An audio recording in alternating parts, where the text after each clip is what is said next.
Welcome back to the Disaster Tough podcast. I'm your host, John Scardena.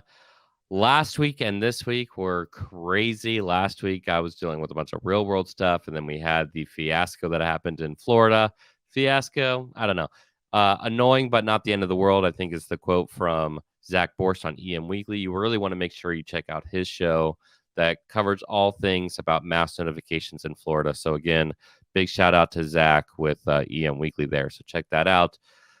This week has been also insane. So I want to record 2 episodes. This is going to be a 2-part. I'm going to talk about the overview of communications, and then I want to talk about school safety. So they're going to be 2 different episodes here. But both have been on my mind a lot lately. I teach at St. Louis University. I'm an adjunct professor there, and I have to put on that professor hat, serious, whatever. And I made a motion with my glasses there. But on here, I just want to be a little bit more open and talk about these things on a 50,000 foot level or strategic level to help you who are getting into emergency management and you hear about, the intercontinental ballistic missile, test message in Hawaii that we all kind of joke about, or you're looking at a test alert that went out at 4:30 in the morning because they accidentally checked another box, not just TVs, but went up to all the radio towers as well. So on their phones. So if you're in Florida and you're like, how in the world did that happen? Again, check out EM Weekly. Zach Borst talks about that. But if you're learning about emergency management and you want to learn about disaster communications, as a teacher, I get to talk about this all the time at SLU, but I also want to provide the context here on our podcast. Real quick, we're going to pause for this week's Disaster Tough endorsements. The L3 Harris Extreme 400p radio solves problems and is specifically designed for emergency services. How do we know? We field tested it with medical, urban search and rescue, and collapsed and confined structures. This radio is amazingly tough. Check out the L3 Harris Extreme 400p radio at l3harris.com right now. How do you spell Doberman Emergency Management? EOP, OEP, HVA, HMP, Thyra, TTX, Drone, PDA. Whenever you need an expert, Doberman Emergency Management field experts are there for support. Contact an expert at DobermanEMG.com today.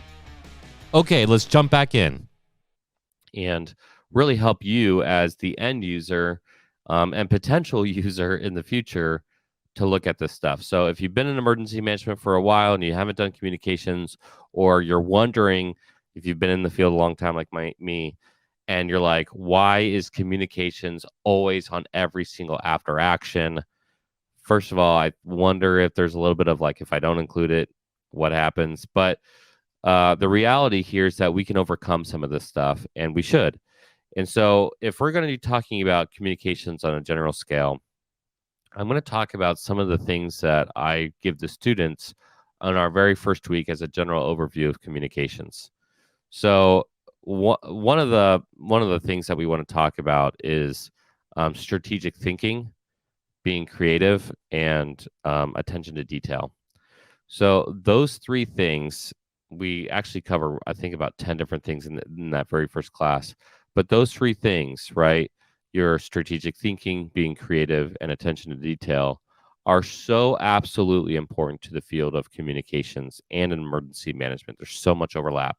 So you could be working at a PR firm, I don't know, for Coke, or you could be working as an emergency manager for a local county in emergency management. They are not independent. Like, those skills are absolutely required in order to be successful in basically any job that requires coordination and collaboration.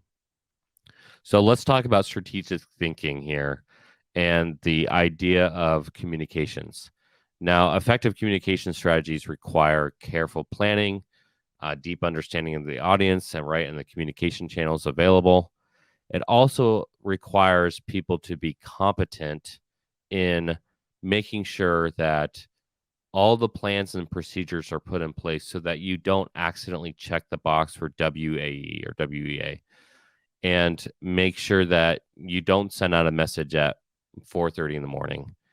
So when we're thinking about that and how the general public is going to react to the information that we send out, in terms of exercise design, which is what happened in Hawaii, versus testing, which is what happened in Florida.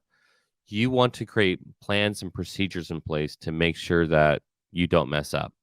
Now, in a testing environment, there's like the iPause, like monthly testing that you need to do, and you need to have competency in the technical skills and practice those constantly. In an exercise design, like in Hawaii, it doesn't need to go out to the general public. There's no reason for that.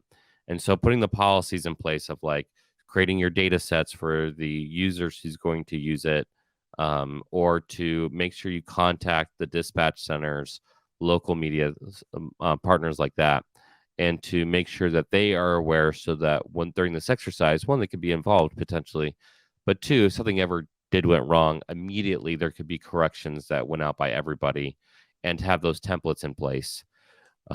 Once you send it out to the general public, you can't recall that. You can't get it back. It's not like an email where you can set like a 30-second, return, right? Like once that those towers are pinged, the towers are pinged. And how do you deal with an issue with that? They're not; those aren't the only two examples, by the way. Hawaii and Florida. I think there was one in Virginia that's pretty notable as well. But that being said, when we send out communications or when we're thinking about communicating with the public, I would never go into that situation unprepared. Great podcast by Prescott, where he's talking about going into press briefings with his three talking points, and he sticks to those three talking points. He knows what he wants to talk about.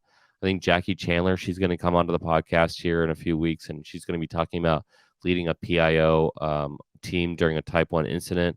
Really fascinating perspective, by the way. But everything we do in communications, whether it's a mass notification or it's communicating with the public, you want to have a plan, a strategic plan. Not only are you thinking about the information you want to send, what's more important is thinking about the audience who's going to receive that information. I can't believe how many times I've seen people walk through their ideas and I had to ask them, well, what's your audience? Right. I even do this with the podcasters. Funny enough, when they join our podcast network, I say, how's your audience going to receive this? Who is your audience? And what happens when people are untrained, they revert back to like, well, I want to talk about this, or I think this is important, or I.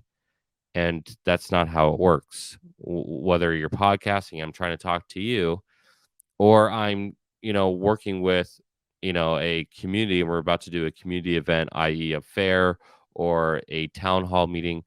I'm walking in there recognizing that these people have cultural, language, different backgrounds and perspectives, life events that could impact their decisions. And so I need to be cognizant of that. Now, do I need to hide from the truth when I talk to people? Absolutely not. But how I communicate that reality to them is incredibly important, and how they're going to receive it. So if people are not going to receive the information, why communicate? There's a great example of this on the Readiness Lab about a month ago now. We had 4 different posts. We did a test, so you guys get to kind of know the secret sauce here. We did a test. All 4 posts said the exact same thing. I sent one out for my personal. We did one from Disaster Tough. We did a video clip, and then we just provided the plain information. And 3 of the 4 were received very, very well. Thank you for all those who liked the post, who sent us direct messages, who got on board with kind of what we're trying to do here with, upping our game of making us become more visible in the field and, in a way more likable with stakeholders. And then there was one post that just got blasted. Now, funny enough, on that blasted post, it all came from literally one source, and we were able to trace it back to that source. It was somebody that we fired, and they're just ridiculous because they've rebranded themselves after we fired them, and they talked about why we don't need rebranding. That was smart. But he and a couple of his friends just berated that one post. And what I thought was hilarious about that is the time and effort they put into that and the lack of effort we put into responding. We didn't respond. We didn't even address it really. And we just kind of put them in their own box and let them kind of, whatever they do in those dark spaces together. But The reality is like we can provide information to the general public, and a lot of people may like it, some people may not. Now it's different in Florida. When you send out a message at 4:30 in the morning, you gotta, there's quote unquote hell to pay there.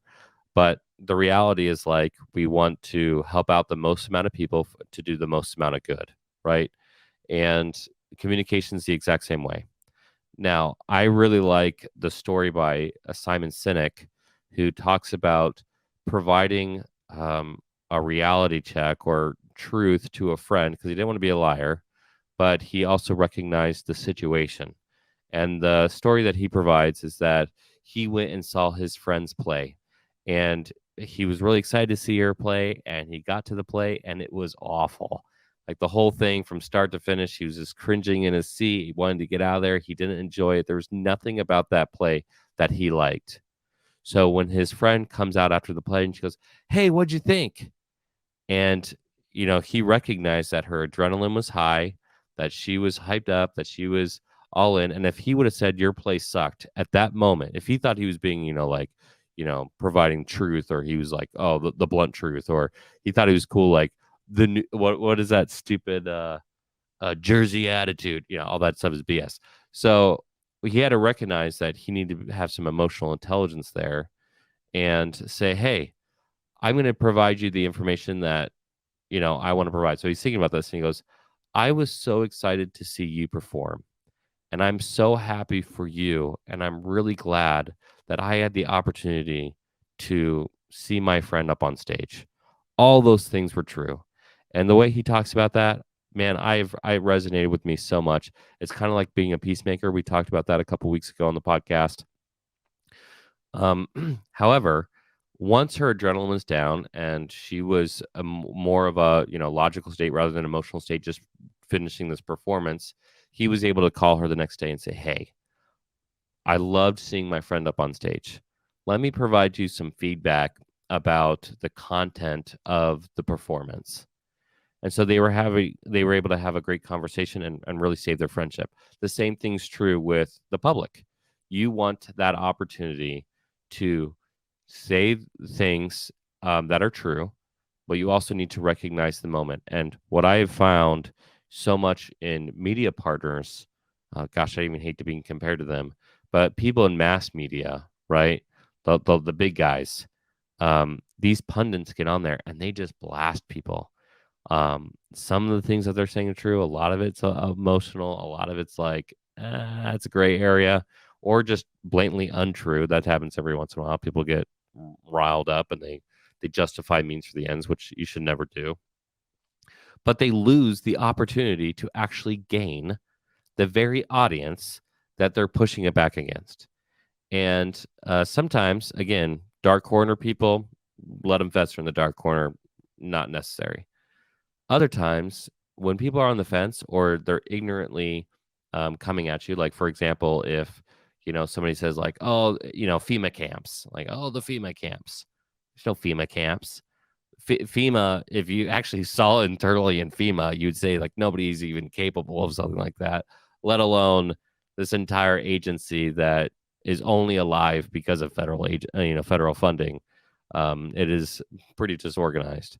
However, there's amazing people who just want to help people. So the idea of FEMA camps is just ridiculous. But going to somebody and saying, you're a moron, there's no FEMA camps, what are you talking about?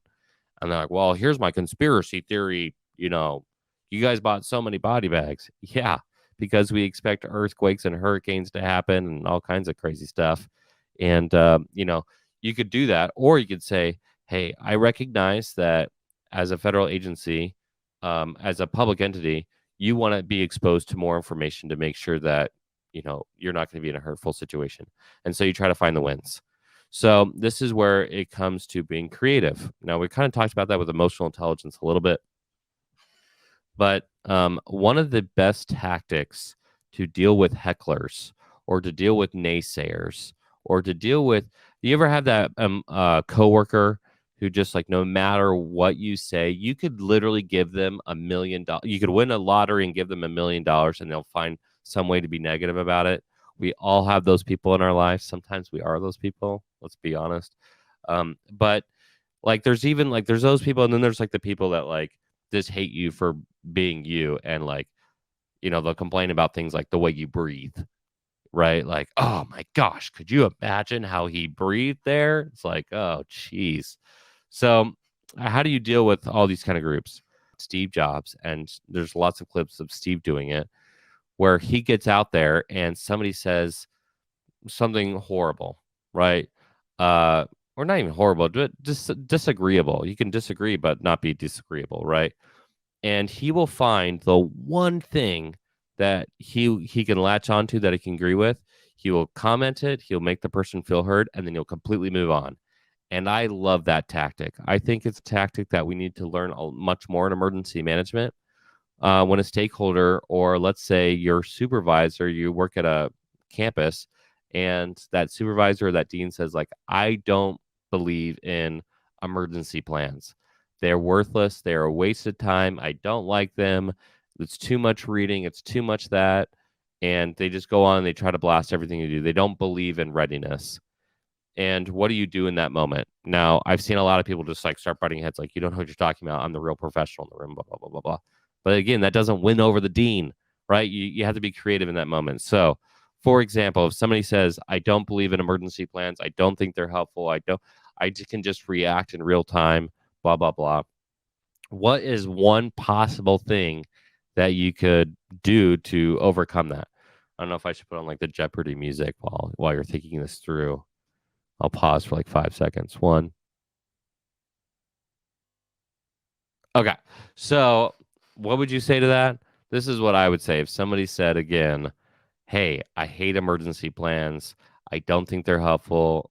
Either, this thing's never going to happen to me, or, you know, uh, I can just respond in real time because I'm a pretty smart person." There's actually several points there that you could latch onto. One of which is saying, "Hey, you're right. This catastrophic disasters don't happen very often. I absolutely agree with you. So if you don't have a plan in place, you won't know what to do because you haven't thought about it in such a long time that you'll be novice. Just like if you have somebody who needs to drive a car but they haven't driven a car in 20 years, do you really think they're going to be very good at it? So I totally agree with you that this stuff is pretty rare. So that's why we need a plan. And then I'll just continue on. Or if they say, I can just respond in real time. Hey, I recognize that you're highly intelligent. As a highly intelligent people, or as a highly intelligent person, I think you would agree that not everybody's on the same playing field. And so a plan helps everybody get on the same playing field and just move on. The example that was used before where we had to test it out was somebody saying to us, I don't believe that we should use vehicles anymore because they take up too much space. Parking lots are too wide. I think we should use hot air balloons and elephants to steer those hot air balloons to land and then go in the building. Now, that sounds like ridiculous, right? Like, how could you possibly agree with anything in that statement? You could say something like, hey, I agree that space is limited in our parking lot and we need to find creative solutions like public transportation to help other people get into the parking lot, and that would save a lot of space. Also, it would probably save on gas and blah blah blah for people, and move on. You don't have to address the fact that they thought of hot air balloons, or they thought emergency plans were terrible, or they need to do this stuff. Like, you can find the one point you agree on and move on. So that's where you want to be creative.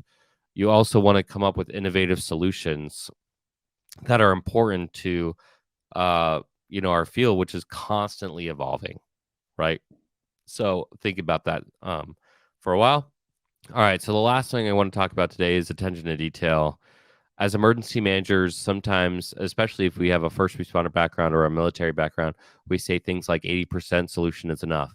And honestly, you have to operate like that sometimes, even with like data, so that you can do something, because you have to do something to help people, whether it's in the readiness and planning phase or it's you're actually getting out there and trying to save and sustain life. You have to do something. You can't just wait on the sidelines.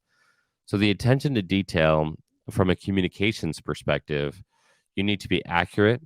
What you need to provide needs to be well written and error free. And you need to have as much attention to detail as essential to communicating your message. I have had to work through this. I'm a terrible speller. Oh my gosh. And I'm a person, this is why I like having a staff. I am a person who hates editing. I don't know why I hate editing so much. Once I write the thing, I don't want to do a second or third draft and I want to send it out.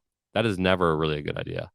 And I've had to learn in my professional career to learn to love the second and third draft and to provide that community input so that by the time it sends it out, every line is a powerful statement. I like the phrase that people are accustomed to short, powerful statements. I'll say that again. People are accustomed to short, powerful statements. What you want in your writing, in your message, is that if somebody's interested in your topic, they like it so much that they end up wanting to highlight every line or every sentence in that because it all is relevant for them. So I would include that in your press briefs, in your social media outreach. We've had to do that. We've had to really train ourselves at the Readiness Lab because we don't really have paid advertisers yet, hopefully. So we've had to learn to if we're already putting all the content in the video or in the image, we also don't need to write 5 paragraphs about this too. Who knew? So we let the field come up with the answers in the topics that we're trying to address, and that goes for all of our podcasts. That goes through our podcast network, the Readiness Lab, that kind of stuff. So be accurate. Again, you can provide the right information without providing too much information or not enough information. Just provide what's essential so that people will do the thing that you want them to do in communications. I like to tell people in my class that the role of communications is to sell. You want people to take information and to action it, to do something with it. Whether you're sending out an evacuation order, you want people to actually evacuate, or you want people to shelter in place, or you want people to attend your fair, or to listen to your politician when they're about to get up and talk about why hurricane readiness is so important, whatever it may be. Your job is really to make sure that you recognizing the audience and you can get the audience to do them what you want using truth and persuasion and creativity and all these skills that are required in strategic thinking. So that's what I would think on a high level of communications. We go into that a lot more into the SU class, and I wish I could show you the content that the students were making. I should ask their permission, actually. It's really fun to see their process. We talk about all things from mass notifications through social media, town halls, creating strategic plans, all kinds of different stuff. And what is it like to be a PIO? Even press briefings, they do tests there. It's a really fun class to be a part of. I hope that as you go out into the field, whether you're as the PIO or you're just operating in the field of emergency management or whatever field you're in right now, you can think about strategic thinking, creativity, and attention to detail more. And I'm sure as you do, you will be much more effective in how you come across and really getting what you want in order to help and sustain life. So that's my call out for this podcast. And we're going to do part 2 here pretty soon. Thanks.